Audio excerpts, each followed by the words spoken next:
everyone, welcome to Climbing Culture Daily with Rhonda, and this is Pop Life. You know, we need to talk. Today, we're going to talk about a very real and uncomfortable truth about the entertainment industry. The long standing pattern of promoting relationships, both real and both fictional, between older men, underage, and young women. And to truly understand why this keeps happening, we have to look back. We have to look at history. We have to look at laws. And so let's start from that historical context. You know, in my own personal life, my grandmother on my mother's side was 15 years younger than my grandfather. And on my father's side, my grandfather was 38 years older than my grandmother. And yet, too often, people would love to say those were just the times and that's just what happened and all that stuff. But for centuries, you know, especially young girls were seen as not as individuals with rights, but as property. And so, historically, laws limited women's, ability to own land and sign contracts and make financial decisions and even say no to marriage. Young girls were often married off to older men, not because of love, but because it was legally transferred control from the father to the husband. And so these arrangements weren't just a cultural thing that just happens in certain communities, but they were systemic. Girls' youth was valued because they were seen as malleable, pure, easier to control. We're seeing that now. And the idea that older men are entitled to young women's bodies and lives was reinforced over and over and over and over again by laws and religion and society and song and movies and culture. That's why I always wanted to stress the importance that women's history, and especially the history of Black women in America, should be required learning.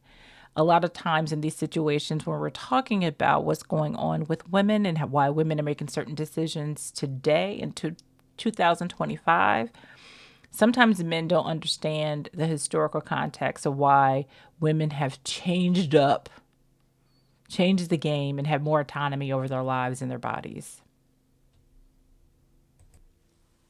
And that history still echoes today. We see it all over the place, not just in how relationships are portrayed in entertainment, but how we excuse them. One of the biggest excuses we hear is around legal consent.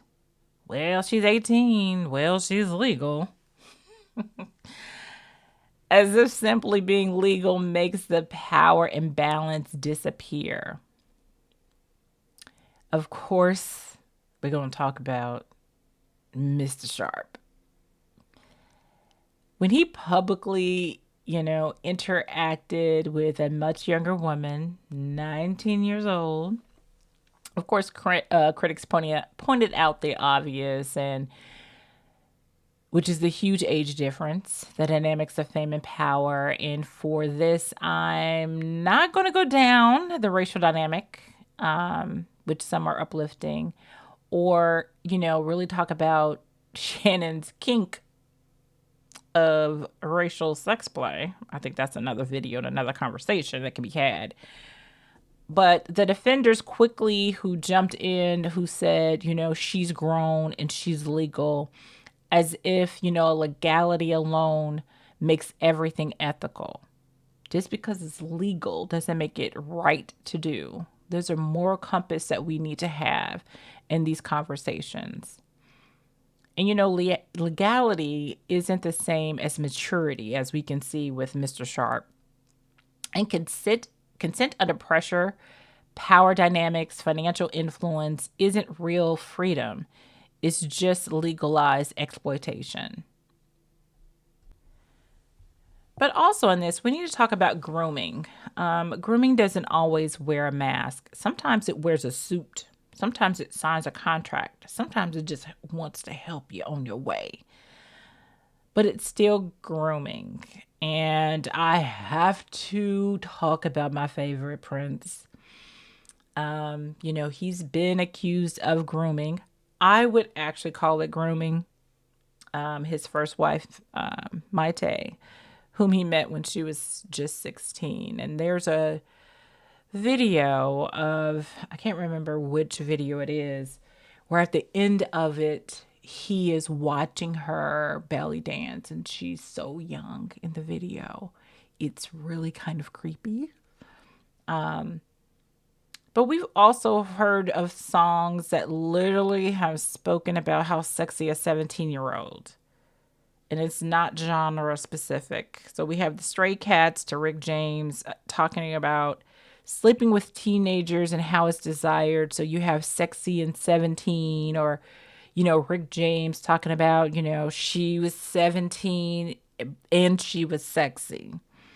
And of course, we remember Biv DeVoe, backstage, underage, adolescent. How you doing? Fine. We rap those words, we scream those words, and not really paying attention to what is actually being said. But it is 2025. It's not 1992. It's not 1972. It's not 1822. It is 2025, and we should know better. I do want to give love to the clips and videos I've seen of folks talking about this on TikTok and other places that are really grossed out by what has happened with the situation with Shannon Shepherd. And why are we here still in this day and age? Why are these older men still today seeking love, attention, and sex from teenagers and some, young women who they should really view as their daughters? But it's time that we, start acting like we know better so that we can do better. And it's really about having the maturity and thoughtfulness of really start protecting our young people. What's interesting, though, is sometimes we have these conversations and you hear older men talking about older women and why they don't want to date older women. And it comes from this place of they're damaged and they have baggage. But what these older men don't realize is that these women were damaged and have this baggage from older men when they were younger. It's a cycle. It's that intimidation and that damaging of our psyche and the way that have been used, our bodies have been used when we were young, that we carry over. And many times it has happened by our engagement with older men. So once again, it's about protecting our young people. It's about challenging these outdated narratives, thinking about what consent actually looks like. And it's about ending the idea that legal means ethical. DJ Envy and others. It's about men taking a look at how they deal with aging in love and partnership. We really got to empower our daughters and our sons, and I will say that again, and our sons, to understand that the power play at hand when being approached by someone older, and what it looks like. So regardless of celebrity or status, that they are aware that this is not for them, even though it may be shiny and pretty and, you want to get in the club or you want to get a little extra change or you want to do whatever. But it can be very damaging for you emotionally, physically at times, and in other ways. And so, unfortunately, there will be other stories. Shannon Sharpe is not going to be the last one that comes out and we see this happening. He's just not. There are older men, we see them out here still defending his behavior. and not understanding that the conversation around what type of sex he's having has nothing to do with it. It really truly is about who he's having sex with and her age and her maturity. There will be more revelations. And, but it is good to see that Shannon is being challenged and held accountable. Now, mind you, Cat Williams and Monique both challenged him to do something different. And he did not see it coming. And that was some foreshadowing that he did not have the discernment or wisdom to see.